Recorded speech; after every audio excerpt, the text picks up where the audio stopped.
ګرانو کتونکو سلامونه کوم ملک خان شیرپور یم پېښور کې په دلزاک روډ باندې موجود یم چې راته ویلي چې دلته د سوچو غوړو پراټې پخېږي او بیا ورسره چې کوم دی نو دا الومي او دا سوچو غوړو کې چې کوم دی نو حلوا مي او بیا ورسره یو بل څیز دي د هغې خو ما له نوم هم لا به یې پوره زده نه کړ خو بهرحال ما ناشته کوله او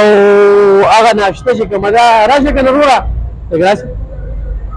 ښه نو ما هغه وکړله بالکل ګرانو کتونکو دلته کې دننه والو خو دا ټیم داسې ټیم دی چې دلته کې وصار کې ډېر زیات رشي تاسو به په دې کې دا ویډیوګانې ګورئ نو دا بالکل په دلزاک روډ باندې ده او په سوچو غړو کې پخېږي نو ډېره یو مزه کوي شهزاد صاحب راشه که نه شهزاد صاحب شهزاد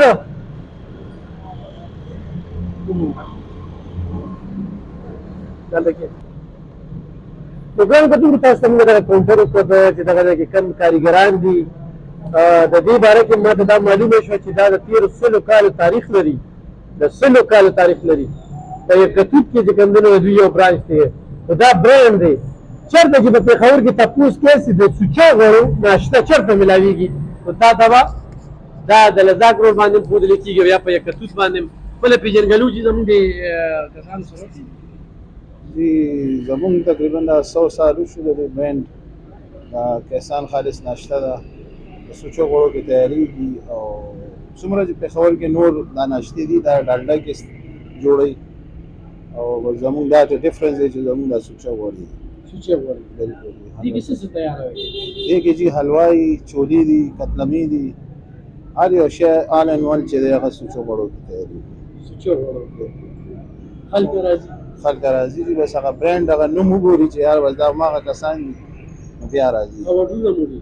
اډرونه مې د ودونو پروګرامونه مې د نن سبا خو د ودونو سیزن دی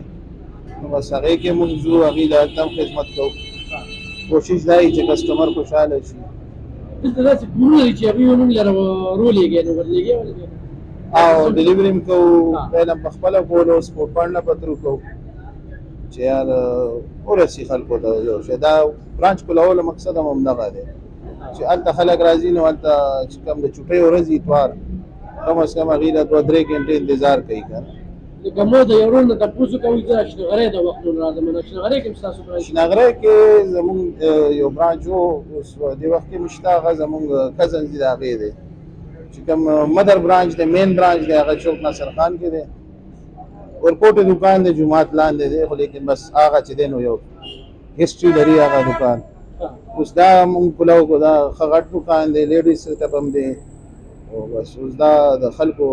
خدمت دپاره هم دا ځای کولو یو غریبي هم ده که نه نن سبا هغه شانتې روزګارونه هم نشته دی سړی راځي د اکثر چې ناشته وکړي نو بیا وروسته بیل جوړ کړي تاسو یو فکس ریټ دی که نه یاره جی فکس ریټ دی او تاسو تپوس هم کولی شي دلته بعضې ټایم داسې وشي یو کس راشي ناشته وکړي پیسې ورسره دي زه په خپله موجود یم که نه یم ما دې ته دا ویلي چې یار یو سړي سره هي نه ناشته وکړله بس دا غټه خبره ده ورته وایه ځه او فکس ریټ دی زمونږ دلته هم دی په ښار کې هم چې کوم برانچونه دي 800 روپۍ د کیلو ریټ دی کیلو کیلو کسی کیلو کې 8 دانې قتلمي راځي د حلوې سره او چولې چې دي ورسره بېل چارجز دي 50 روپۍ په ریټ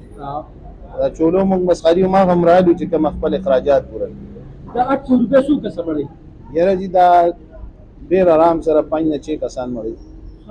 طب یو نارمل انسان چې یو دانې نه زیات نشي کولی ولې دا غوړي چې دي هغه سوچه غوړي دي نو هغه چې سړی وخوري نو بس یو دانه هغې دپاره ډېر شي خو چې څوک یې بار بار خوري بیا هغه ډېر خوړی شي که نه میکسیمم چې وخوري 2 دانې به چې هغه لذیذ دومره دی او هیوي شی دی یو اوریجنل غوړي پکې استعمالیږي څه کیمیکل نور څه شی پکې نشته دا وجه کې چې تاسو وخورئ تاسو ته به هم پته ولګي ډېره زیاته مننه ګرانو کتونکو کیسان خالص ناشتہ خالص کیسان دیسی घी से तैयार करदा सुबह के नाश्ते का वाहिद मरकज کیسان خالص ناشتہ دغه څنګه چې دوی ذکر وکړو چې 500 روپۍ باندې دغه وینو په دې باندې 15 شپږ کسه چې کوم نو مړیږي بس سره دا چولو پلیټ چې کوم نه په 50 روپۍ باندې او هغه چولو پلیټ چې کوم دی نو ډېره مونږ ته چا په 400 کې ویلو چې یاره داسې د سوچو غواړو برانچ دی په دلزاک روډ باندې. نو ما یې چې زه کله هم پېښور ته لاړ شم نو سپېشل به چې کوم دی نو هلته کې ځمه او تاسو سره مې په ګوته کړه. بلکل تاسو راتلی شئ او دلته کې پراټې خورئ، حلوا خورئ او ورسره چیس کې. د زنانو لپاره خپل ځای دی پکې، د نارینو لپاره بېل دی. د پېښور ډېر د لرې لرې ځایونو نه دلته خلک راځي. تاسو سره خو هم دغه برانچ دغه دوکان شریک کړ، ستاسو په راتګ سره به دا برانچونه نور هم زیاتېږي چې تاسو څومره زیات راځئ. خو 100 کاله زوړ ریکارډ لري، دا یاد ساتئ ښه. د 400 د دوی کر نیکه بیا نیکه بیا دا 4مه پېړۍ پکې راغله او همدغه روزګار دی. او یو شمېر کاریګران ورسره په جاب دي، په نوکرۍ دي، ورسره هغې خلکو ته یې روزګار ورکړی دی، ودونو اډرونه هم ورکوي. نو دا یو ډېره ښه خبره ده چې او خپل دغه دی اوس برانډ جوړ کړی دی. اوس برانډ دی په پېښور کې چې تپوس کوې چې د سوچو وړو پراټې یا ناشته چېرته میلاویږي، نو یا به تا ته اشنغرۍ یا کتوت ښایي او یا به چې کوم دی په دلزاک روډ باندې دا برانچ ښایي. الله دې دوی په دې کاروبار کې برکت واچوي.